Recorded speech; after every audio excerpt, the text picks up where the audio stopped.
नमस्कार बंधुगण, जय जगन्नाथ। आज क्षुद्र भिडियो रे आपण मानक स्वागत। बंधुगण, शोइबा समय देखिथिबा एही 5 गोटी स्वप्न विषय रे आपण काहाकू भी कहंतु नाही, नचेत आपण विभिन्न असुविधार सम्मुखीन होई पारंती।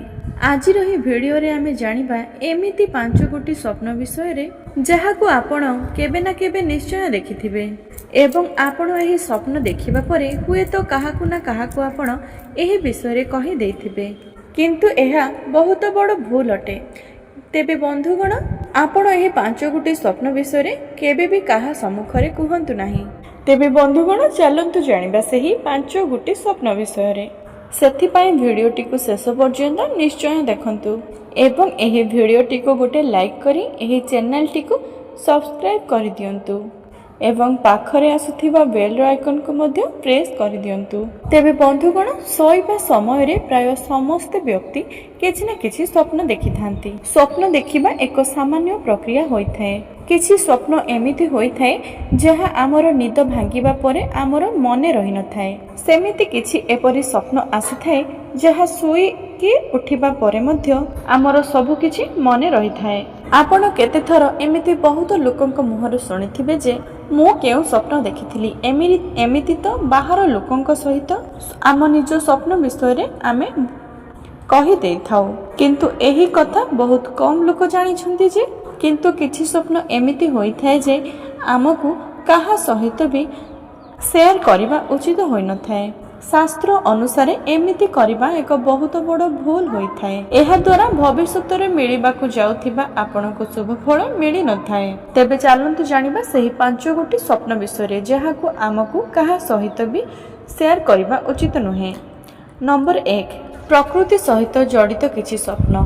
बंधुगण, आपण जदि एमिति किछि स्वप्न देखिथांती जेमिति कि प्रकृतिर बहुत पाखरे, जेमिति कि समुद्र, वृक्षलता, पहाड़ एवं नदी एपरि जिनिस देखिले, तेबे आपण एही जिनिस को स्वप्न रे देखिबा माने होउची आपण बहुत शीघ्र आपणक जीवन रे आपणक पई एक खुशीर खबर किंबा आपणकर सफलता आसीबाकू जाउछि। जेमिति कि प्रकृतिर पाखकू गले आमर मन शांत एवं प्रसन्न हो जाइथाए, ठीक सही परी एही स्वप्नर अर्थ मध्य सही भली होइथाए। किंतु आपण जदि एही स्वप्न विषय रे काहाकू कहि देउछंती तबे होई पारे आपण एही स्वप्नर फळरु वंचित होई पारंती। नंबर 2, मृत संबंधी स्वप्न।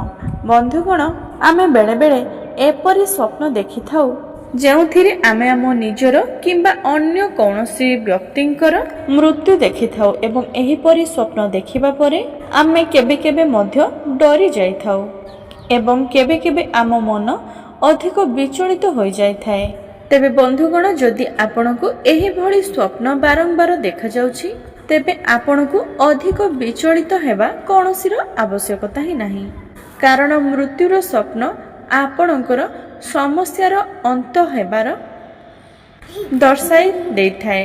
जदि आपण एही परि स्वप्न को काहा सहित आलोचना कले किंबा काहाकू कहिले तेबे स्वप्नर फल मध्य खराब हो जाइथाए। नंबर 3, सर्प दर्शन संबंधित स्वप्न।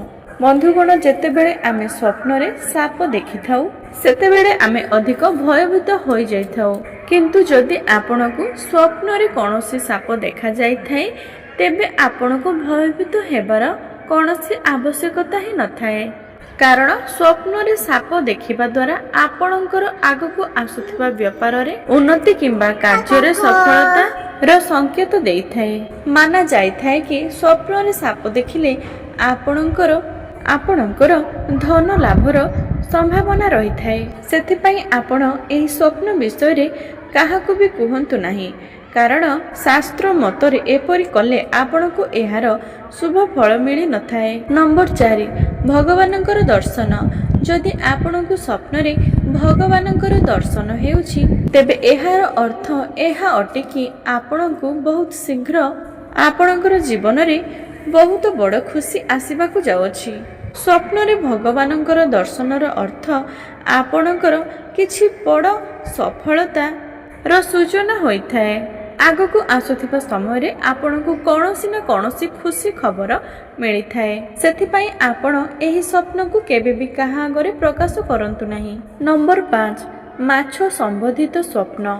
ଯଦି ଆପଣ ସ୍ୱପ୍ନରେ କୌଣସି ବି ପ୍ରକାରର ମାଛକୁ ପାଣିରେ ପହଁରୁଥିବାର ଦେଖୁଛନ୍ତି ତେବେ କିମ୍ବା ଆପଣ କିମ୍ବା ଅନ୍ୟ କୌଣସି ଲୋକ ମାଛ ଧରୁଥିବାର କିମ୍ବା ଖାଉଥିବାର ଦେଖନ୍ତି ତେବେ ଏହାକୁ ବହୁତ ଶୁଭ ବୋଲି ମାନାଯାଇଥାଏ। କାରଣ ସ୍ୱପ୍ନରେ ମାଛ ଦେଖିବାର ଅର୍ଥ ଏହା ହୋଇଥାଏ ଯେ ଅଚାନକ ଭାବରେ ଆପଣଙ୍କର ଧନ ଲାଭ ହେବାର ଅଛି।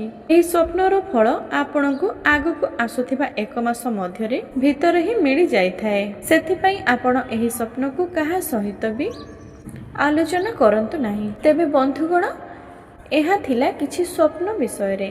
ଯଦି ଆପଣମାନଙ୍କୁ ଏହି ଭିଡ଼ିଓଟି ଭଲ ଲାଗିଥାଏ ତେବେ ଭିଡ଼ିଓଟିକୁ ଗୋଟେ ଲାଇକ୍ କରି ଏହି ଚ୍ୟାନେଲଟିକୁ ସବସ୍କ୍ରାଇବ୍ କରିଦିଅନ୍ତୁ ଏବଂ କମେଣ୍ଟ ବକ୍ସରେ ଜୟ ମା ଲକ୍ଷ୍ମୀ ଅବଶ୍ୟ ଲେଖିଦିଅନ୍ତୁ।